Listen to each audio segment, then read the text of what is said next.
Êtes-vous en ce moment dans une saison de votre vie qui ressemble à un désert? Un lieu où le sol de votre cœur semble sec et craquelé, où le paysage de vos circonstances est aride et sans vie. Peut-être que le silence de ce désert est assourdissant. Chaque prière que vous élevez semble se perdre dans le ciel de plomb, sans réponse. La joie d'hier n'est plus qu'un lointain mirage, et la fatigue de la marche pèse sur vos épaules. Vous regardez autour de vous et ne voyez que du sable à perte de vue, des factures qui s'accumulent, une relation qui se brise, une santé qui vacille, un but qui vous échappe. La voix du doute vous murmure que vous avez été oublié, que Dieu est loin, et que cette saison de stérilité est votre destination finale. Dans les instants qui suivent, je vous invite à un acte de foi radical. Nous n'allons pas simplement prier pour que la pluie tombe.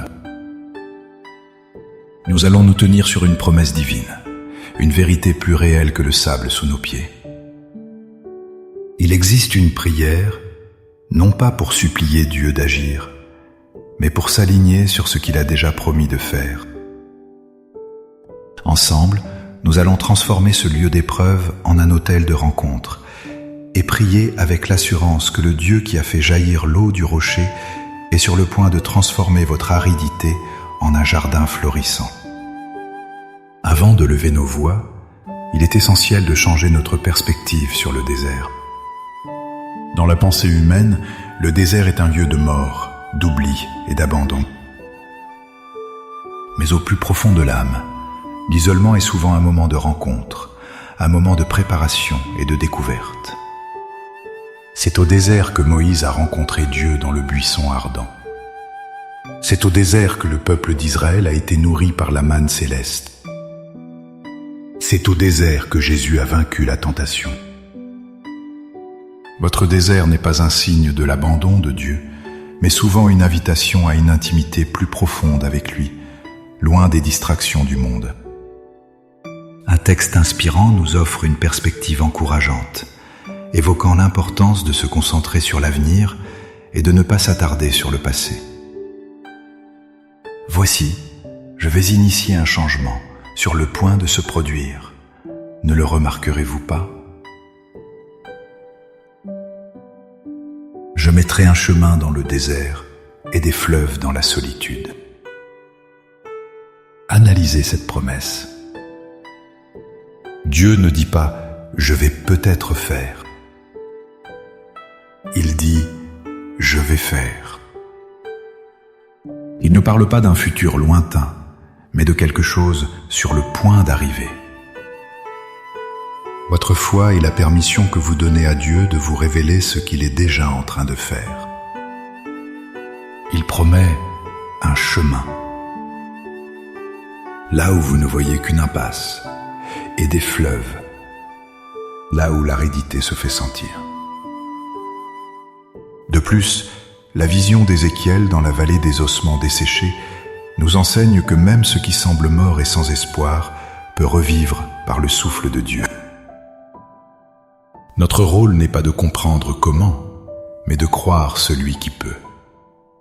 C'est donc avec cette foi, non pas une foi qui ignore la douleur du désert, mais une foi qui voit le pouvoir de Dieu au cœur même du désert, que nous allons prier. Maintenant, le cœur fortifié par sa parole et l'esprit rempli d'espérance, unissons-nous dans la prière. Trouvez un lieu de calme, fermez les yeux si vous le pouvez, et laissez ces mots devenir le cri de votre âme vers le ciel.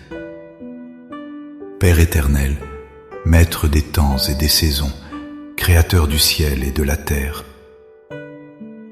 je me présente devant toi, non pas en prétendant que tout va bien, mais en reconnaissant l'aridité de mon âme et la sécheresse de ma situation.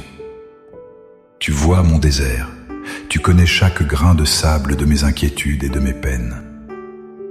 Aujourd'hui, je ne viens pas à toi en murmurant, mais en adorant, car tu restes Dieu, même au milieu de la solitude.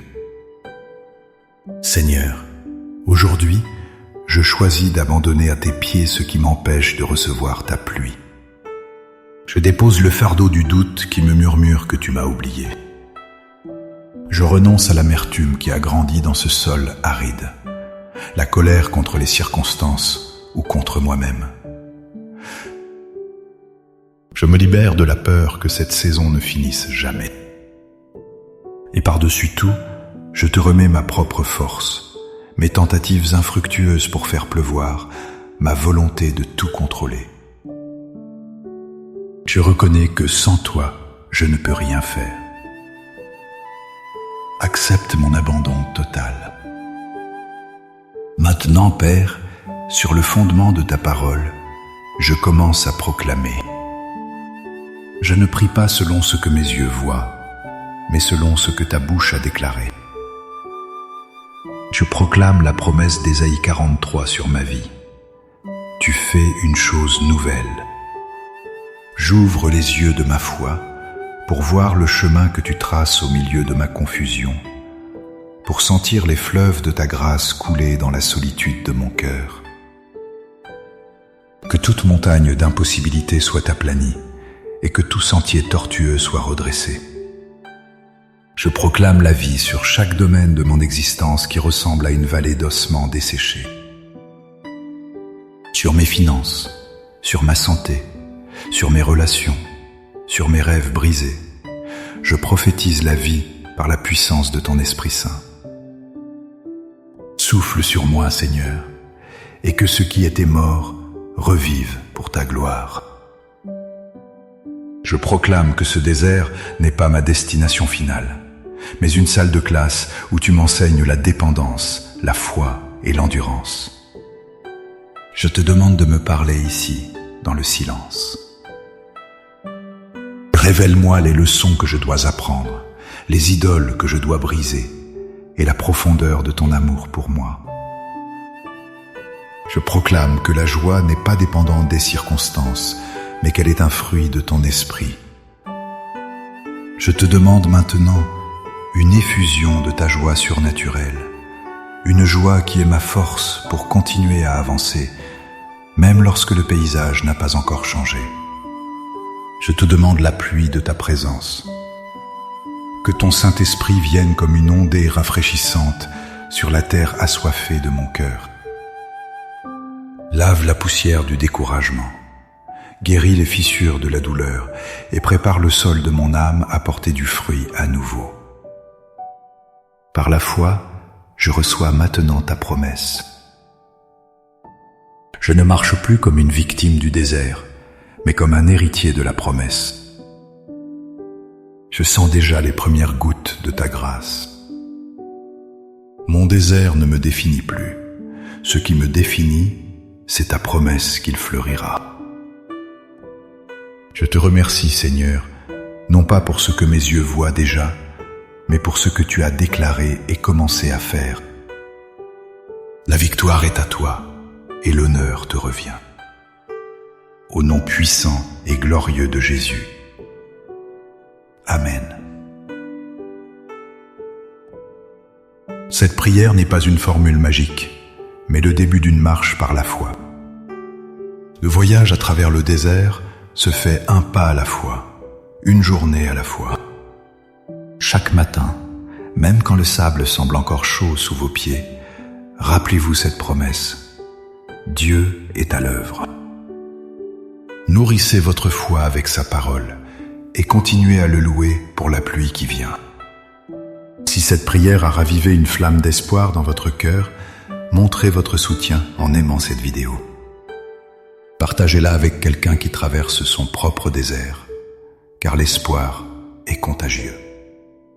Et abonnez-vous pour que nous puissions continuer à grandir ensemble dans la foi. Pour sceller votre prière et faire un pas de foi concret, écrivez dans les commentaires « Seigneur, je crois que mon désert va fleurir ». Chaque commentaire est une déclaration de foi, une graine plantée dans la terre de la promesse. Que la paix de Dieu, qui surpasse toute intelligence, garde vos cœurs et vos pensées en Jésus-Christ.